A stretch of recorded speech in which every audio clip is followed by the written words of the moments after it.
America has always been one's dream. Virtually everyone wanted to end up there. America. This is the promised land. This is what America is. Yes. The American dream. Your own house, a dazzling smile, a wife and kids, everything you want, absolutely everything. Everyone has a car, and everything was going favorably for that country, it seemed. But look at what's going on now. People are leaving New York and San Francisco because of the armed bands entering these areas and roaming freely there, lots of drugs in the parks. $1 billion was defunded from the police. It is as if America is coming to an end. What will happen? America has come to an end. I've been saying this for a while already. It's just that there's this force of inertia that is still running. They simply didn't realize this 50 or 70 years ago. Tell us why this is happening specifically with America. Because this is the most developed egoism, the most brazen, unadulterated, exposed, and obvious to all. There are no other forces at work besides the ego here. So on the one hand, this is pure egoism with no connection to any inner spiritual, communal, or national backing. There is no connection among people. The most important thing is to be above others. And the more that you can showcase it, the greater you are. They never tried to hide it. They said that everyone can achieve it. They went about it in an honest way, right? Right. So this is not covert. Oh, no. They said, you can make it here. Ode to tremendous egoism. So they understood it. Yes, they understood it, but they thought that this is how it's supposed to be. For this is nature. This is the essence of nature. It turned out to be a giant on soft legs, and gradually it keeps on... Well, that's because the world is coming to an end in order to discredit itself and start moving in a new direction. What has to happen to America in order for it to take this new turn, to make a change? They did keep on trying all the time. Remember the Great Depression, when people were jumping out of windows, there was hunger, and still they were able to turn it around. They were able to slightly alter the egoistic realization, but you cannot alter it anymore. It has exhausted itself, drained itself of all its juices. Therefore, we can no longer survive on egoism. What can be done? How can America resurrect itself? Specifically because they are so deeply rooted in egoism. They can feel and come to realize how to change it in order to ensure their survival. In other words, if they come to the realization of evil of their egoism, that it leads them to a dead end, then they'll be able to move forward? Truly. Will this come to pass or not? Will they be able to do it? I'd like to hope that they will.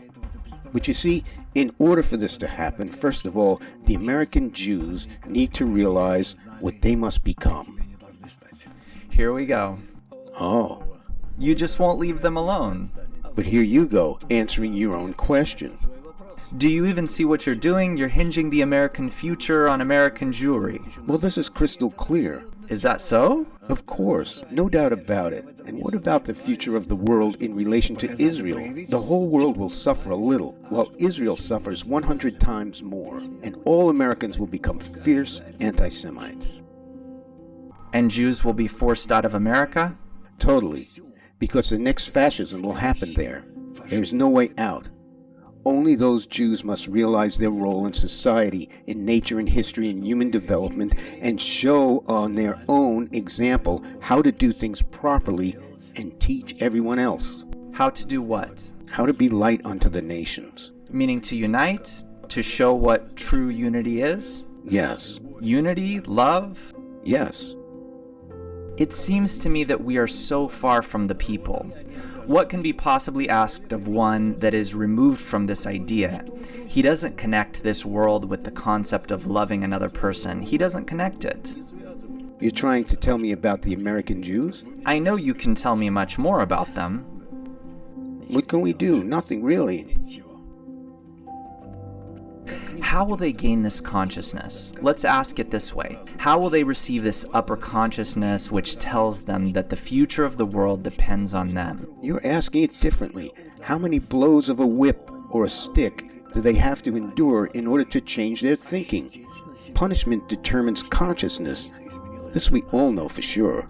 So there will be blows. They won't change otherwise. I only expect change. So you're not waiting for blows? As for the blows, I'm preparing all kinds of help for them. For the Jews? Yes. But without realizing the need to change, they will not be able to avoid suffering. So we need to help them realize the meaning of suffering so it quickly passes. But some suffering is inevitable. We have to prepare everything. The rest is up to them. And Israel is in the same boat. Do you feel the pain that they don't hear us? Do you feel it? You see, the way I look at it, at this point, is more scientific rather than empathetic. Of course, I empathize with them, of course. I feel myself as a part of these people. I too will be led to some Auschwitz like others, regardless of my understanding. But there is nothing more I can do. This is all built on the consciousness of the nation, of its task, its role in history. And I really hope that our dissemination will reach its audience. Do you think people will hear us? I think they will remember it and pay attention to it when the water reaches their lips, and something will have to be done. This would be the only way to stop it. It's interesting, this dramatic depiction. The water is rising, the suffering is increasing, and at this moment, one starts to realize that he has to be an example of love of others, of connection and kindness. Will the water start to draw back? Of course. Really? As long as the government officials don't start feuding with each other. You're talking about Israel now, here? Yes, here, for the right thing to do being this or that, or who's wrong. Can you imagine? In this way, as it is said, ad pikre gehenom. At the entrance of hell, they'll still be arguing with each other over who's wrong or right. Then this is a vicious circle, as the water is rising, drowning the nation. No, but there is. There's a chance? Along with this, we're moving forward. And this is happening. History is moving forward. Although it's rolling like a wheel, it's still moving forward. Could you still add something optimistic to this, please? There's a good ending. The ending is good? It has already been written.